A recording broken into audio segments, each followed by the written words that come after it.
আল্লাহ তাআলা বলেন, যাকে জাহান্নাম থেকে মুক্তি দেওয়া হলো, জান্নাতে প্রবেশ করানো হলো, সেই সফল হলো। সফলতা বাপ এটার মধ্যে। ক্বাদ আফলাহা মান তাযাক্কা, আল্লাহ বলেন যে তার নিজের অন্তরকে গুনাহ থেকে পবিত্র করেছে সে সফল হয়েছে। ক্বাদ আফলাহা মান যাক্কাহা, আল্লাহ তাআলা বলছেন 14টা কসম করে বলছে আল্লাহ, 14 বার কসম করে আল্লাহ বলছেন যে নিজের অন্তরাত্মা পবিত্র করেছে সে সফল হয়েছে, সফল হয়েছে।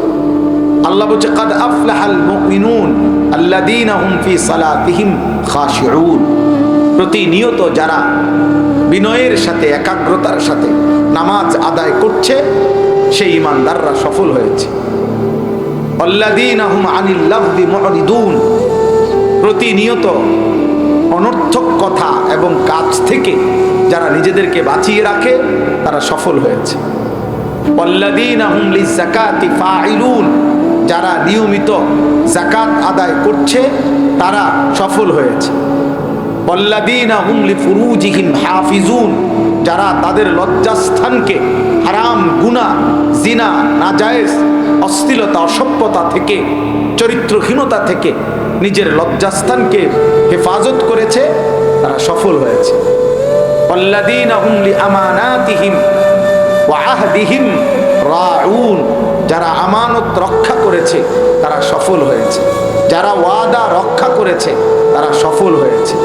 আল্লাযীনা হুম আলা সালাওয়াতিহিম ইউহাফিজুন, 5 ওয়াক্ত নামাজের ব্যাপারে যথাসময়ে আদায় করার ক্ষেত্রে যারা প্রতিনিয়ত যত্নবান তারা সফল হয়েছে, তারা সফল হয়েছে। আল্লাহ তাআলা বলছে এমন সফল বান্দারা জান্নাতুল ফেরদাউসের অধিকারী হবে। হ্যাঁ দোস্ত, সফলতা এখানে। আল্লাহ তাআলা বলছে হাইয়া আলাস সালাহ হাইয়া আলাল ফালাহ, সিজদার মধ্যে সফলতা। হাইয়া আলাল ফালাহ, সফলতার দিকে আসো, নামাজের দিকে আসো। সিজদাতে সফলতা, গোলামির মধ্যে সফলতা, আল্লাহর জন্য নিজেকে সঁপে দেওয়ার মধ্যে সফলতা। এজন্য দুনিয়া যদি কেউ লক্ষ কোটি বারও পায় এটা সফলতা না।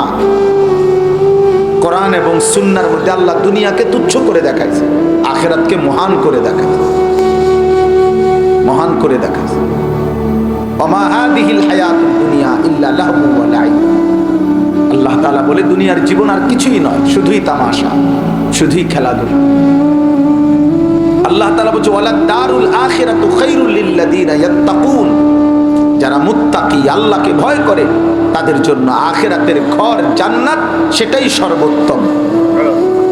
আফালা তাকিলুন, তোমরা কি বুঝবে না? আল্লাহ বলছে ওয়া ইন্নাদ দারাল আখিরাতা লাহিয়াল হায়াওয়ান, আখিরাতের ঘর জান্নাত সেটাই হচ্ছে জীবন। জীবনের সার্থকতা আখিরাত পাওয়া, জান্নাত পাওয়া। বেঁচে থাকার সার্থকতা, হায়াতের সার্থকতা, জীবনের স্বাদ, জীবনের মজা, জান্নাত পাওয়া। দুনিয়া তুচ্ছ করে দিছেন আল্লাহ। আরাদিতুম বিল হায়াতিদ দুনিয়া মিনাল আখিরাহ, আল্লাহ বলেন আখিরাতকে ভুলে দুনিয়াতে নিয়েই সন্তুষ্ট হয়ে গেলা। ফামা মাতাউল হায়াতিদ দুনিয়া ফিল আখিরাতি ইল্লা কালিল, শোনো বান্দা, আখিরাতের তুলনায় দুনিয়ার জীবন একদমই সামান্য,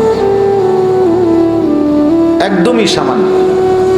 আল্লাহ তাআলা বলছেন আমাল হায়াতুদ দুনিয়া ইল্লা মাতাউল গুরুর, দুনিয়ার জীবন আর কিছু নয়, শুধুই ধোঁকা, ধোঁকা। কুল মা ইনদাল্লাহি খায়রুম মিনাল লাহবি ওয়া মিনাত তিজারা, আল্লাহ বলে তোমাদের ব্যবসা, তামাশা, তোমাদের এই দুনিয়াদারি, এই সব কিছুর চাইতে আল্লাহর নিকটে যা আছে তা হাজার কোটি গুণে উত্তম। কয়টা শুনবেন? আল্লাহর কোরআন বলছে, রবের কথা সত্য হবে না কেন? আল্লাহর কথা যুক্তিসঙ্গত হবে না কেন? দুনিয়ার ফাসেক ফুজ্জার, আল্লাহ নাই, সেজদা নাই, নামাজ নাই, আখলাক নাই, চরিত্র নাই, এই সমস্ত নাফরমান আর ফাসেক ফুজ্জার যদি কোনো কথা বলে সেটা কোনো অপদার্থ মানুষের কাছে, কোনো ফালতু দুনিয়া লুভির কাছে বিশ্বাসযোগ্য হইতে পারে বেটা, কিন্তু কিন্তু ইমানদারের কাছে তার মালিকের কথাই শ্রেষ্ঠ প্রিয়। ওমান আহসান, আল্লাহর কথার চাইতে আহসান আর কি? ওমান আসতাকু, আল্লাহর কথার চাইতে অধিক সত্য কার কথা? আল্লাহ বলছে বলো বান্দা, আমার চাইতে অধিক সত্য কথা কে বলছে? আল্লাহ নবী সাল্লাল্লাহু আলাইহি ওয়াসাল্লাম বলছেন আল্লাহর কথা আসতাকুল হাদিস, সবচেয়ে সত্য। আল্লাহর কোরআন আহসানুল হাদিস, সবচেয়ে সুন্দর। আল্লাহু নাযালা আহসানাল হাদিস, আল্লাহ বলেন আল্লাহ নাজিল করেছেন সবচেয়ে সুন্দর কথা সমষ্টি কোরআন। এই জন্য বাপ এটা বুঝতে হবে, এটা বোঝা উচিত। এই যে সমস্ত অপদার্থরা, ফালতু মানুষগুলো, আহা হে মনে করছে এই দুনিয়ার আবল তাবল কথা এটাই জরুরি না। সিনেমার নর্তকী, ফুটবলের খেলোয়াড়, ক্রিকেটের খেলোয়াড়, দুনিয়ার কোনো ফাসেক ফুজ্জার পাপী আল্লাহ চিনে না, ইমান চিনে না, আখেরাত চিনে না। হালাল হারামের কোনো পার্থক্য নাই। মদও খায়, মধুও খায়, গালিও দেয়, সালামও দেয়, হ্যাঁ, উপার্জনের টাকাও নেয়, সুদের টাকাও নেয়, কিস্তির টাকাও নেয়, লোনের টাকাও নেয়, আপন মাকেও দেখে, আপন স্ত্রীকেও দেখে, আবার মোবাইলের উলঙ্গ নর্তকীও দেখে, জিনা ব্যভিচারের দৃশ্য দেখে, নর্তকীর নাটকও দেখে, সিনেমার নাচও দেখে। হালাল হারামের কোনো পার্থক্য নাই। খোদার কসম, ওই তো মানুষ হওয়ার কোনো উপযুক্ত না। এই স্বভাব হালাল হারামের পার্থক্য যার মধ্যে নাই, জায়েজ না জায়েজের পার্থক্য যার মধ্যে নাই, এইটা জানোয়ারের স্বভাব। এই আখলাক জানোয়ারের আখলাক, এ মানুষের অন্তর্ভুক্ত নয়, এ মানুষের অন্তর্ভুক্ত না। এই স্বভাব জানোয়ারের স্বভাব, হাইওয়ানের স্বভাব। কোন কুকুরের কোনো হালাল হারাম নাই, কোন শূকরের কোনো হালাল হারাম নাই, কোন গরু ছাগলের কোনো হালাল হারাম নাই, কোন জন্তু জানোয়ারের কোনো হালাল হারাম নাই। যা পায় তাই মুখ দেয়, যা পায় তাই ছুঁয়ে দেয়। কিন্তু মানুষ তাকে বলে, ইমানদার তাকে বলে, মুসলিম তাকে বলে যার হালাল হারাম আছে, যার পাক না পাক আছে। অগণিত মানুষ আমরা এটা বুঝি না, অগণিত ছেলে আমরা এটা বুঝি না, অগণিত নওজোয়ান তোমরা এটা বুঝো না। বাঁধন হারা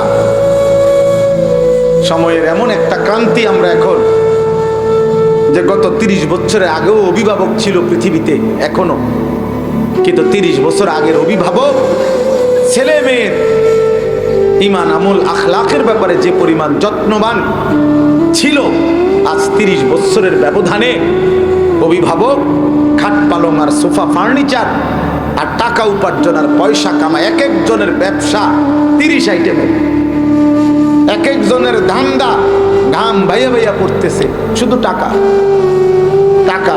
ও আপনার ছেলে তো 365 দিনে, খোদার এক বছরে কোনোদিন নামাজ পড়ে না, কোনোদিন ফজরের নামাজ পড়ে না, এই ব্যাপারে কি করবেন ওইটা তার ব্যাপার, আমার টাকা দরকার।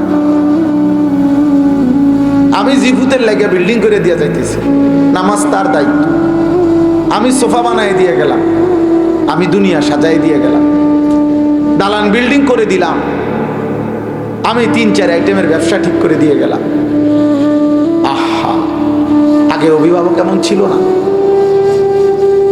ইদানিং কালে এসে আমরা বেশি দুনিয়া বুঝে ফেলছি। বেঈমান মুশরিক অব্যাহত প্রচারণা, হারাম মিডিয়ার হারাম প্রচারণা, পাশ্চাত্যের ধারাবাহিক প্রচারণা আমাদেরকে বানাইছে আমরা যে আমাদের জীবন হলো বস্তুর পূজা, ভোগ। আজকে মুসলমানের মধ্যে আমাদেরকে ঢুকাইছে যে জীবন মানে ভোগ করা, উপভোগ করা, নারী, ছবি, নাচ, গান, জিনা, ব্যভিচার, মদ, জুয়া, ফুর্তি, আনন্দ, উল্লাস, ঘরকে ঘর টেলিভিশন। বুড়া মানুষও টেলিভিশন দেখে, বাচ্চাও দেখে, মাও দেখে, মেয়েও দেখে, বাবাও দেখে, ছেলেও দেখে। সবাই চোখের সামনে একসাথে বসা চারদিকে, আর মাঝখানে টেলিভিশনের মধ্যে বেহায়া নর্তকী এবং বেহায়া যুবক একজন আরেকজন নাচতেছে, জড়িয়ে ধরছে, আর অসভ্য অভিভাবক তার পরিবারের সদস্য নিয়ে সেটা বেমামুল পরিষ্কার দেখতেছে। এই অভিভাবকও বেহায়া, এই সন্তানগুলোও বেহায়া।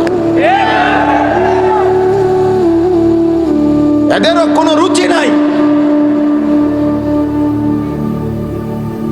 এরা উভয়ই বদ আখলাক, আপন ভোলা। এরা জীবন ভোগ করতেছে একসাথে।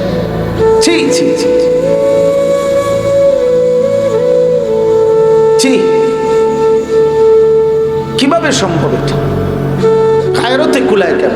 অথচ ইসলামী শরীয়তের ফুকাহায়ে কেরাম, মুফতি সাহেবানদের ফতুয়া এটা, মাসআলা এটা।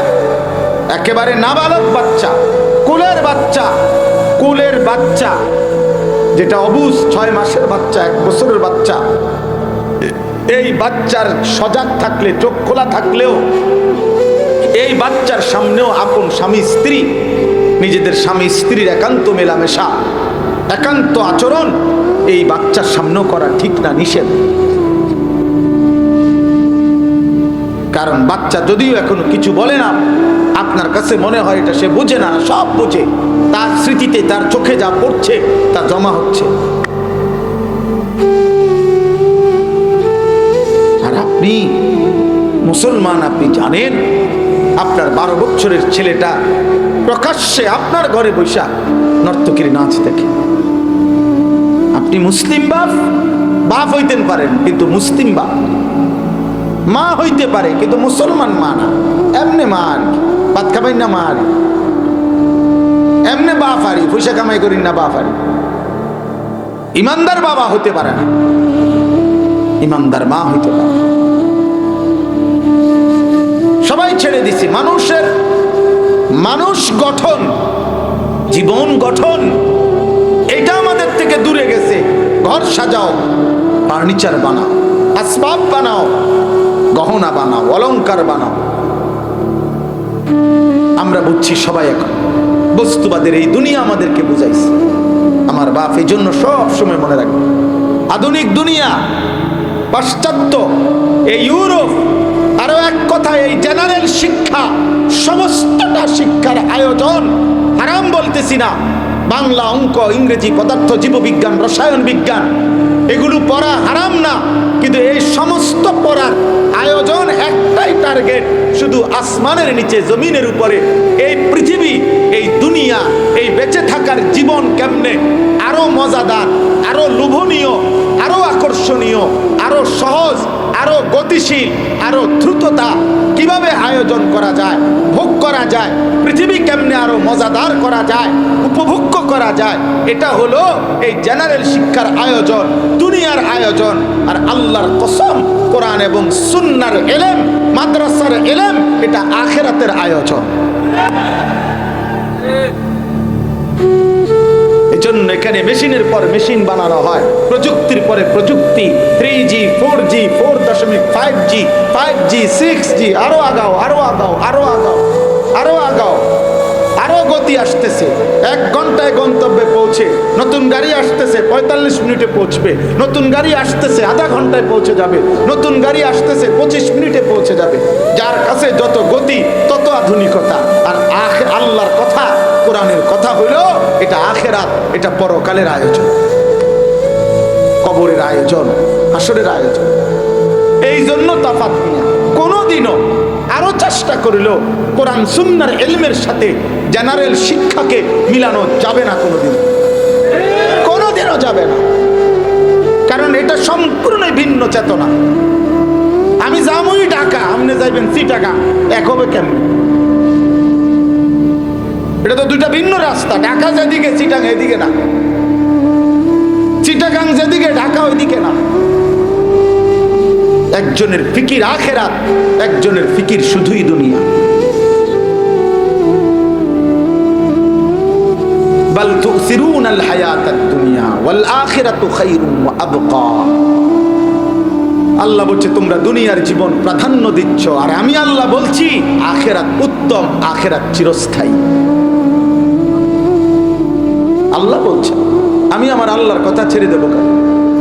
আমার মতো এক মানুষ বলছে, হেও মানুষ আমিও মানুষ, তাহলে আমার মতো এক মানুষ যার চিন্তা বদলায়, চেতনা বদলায়, 3 লাইন পথ দিয়া 3 কদম সামনে দিয়ে আবার যাইতাম না, যাইতেন না, ভালো লাগে না।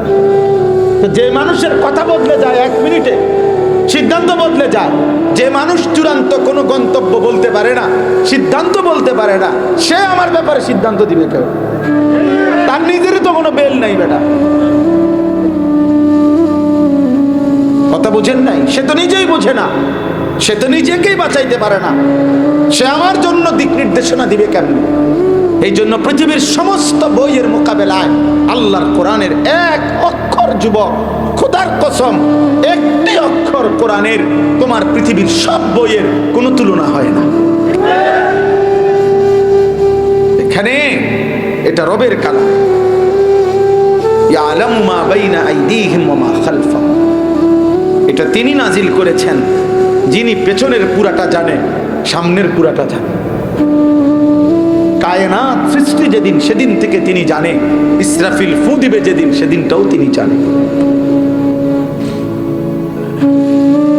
বান্দা হাসবে কখন, কাঁদবে কখন, এটা তিনি জানেন। বান্দা সুখে থাকবে কখন, দুঃখে থাকবে কখন, তিনি জানেন। বান্দা বাঁচবে কতক্ষণ, মরে যাবে কখন, তিনি জানেন। বলে আল্লাহর চাইতে নিখুঁত সিদ্ধান্ত কে দিতে পারে? কেন ভুলে গেলেন আল্লাহকে? কেন ভুলে গেলেন? কেন ভুলে গেলেন? মালিক ভুললেন কেন? অনেক যুবক তোমরা মাশাআল্লাহ, অনেক নওজোয়ান দাঁড়াইছো, বসছো, প্রিয় নওজোয়ান, তোমরা আল্লাহকে সাক্ষী রেখে বলো, একটি বছর আজকে শেষ হবে। গত একটি বছরে যারা 365 দিনের এক বছরে, আব্বা কল্পনা করো একদিনও ফজরের নামাজ পড়লা না, তুমি মুসলমানের বাচ্চা?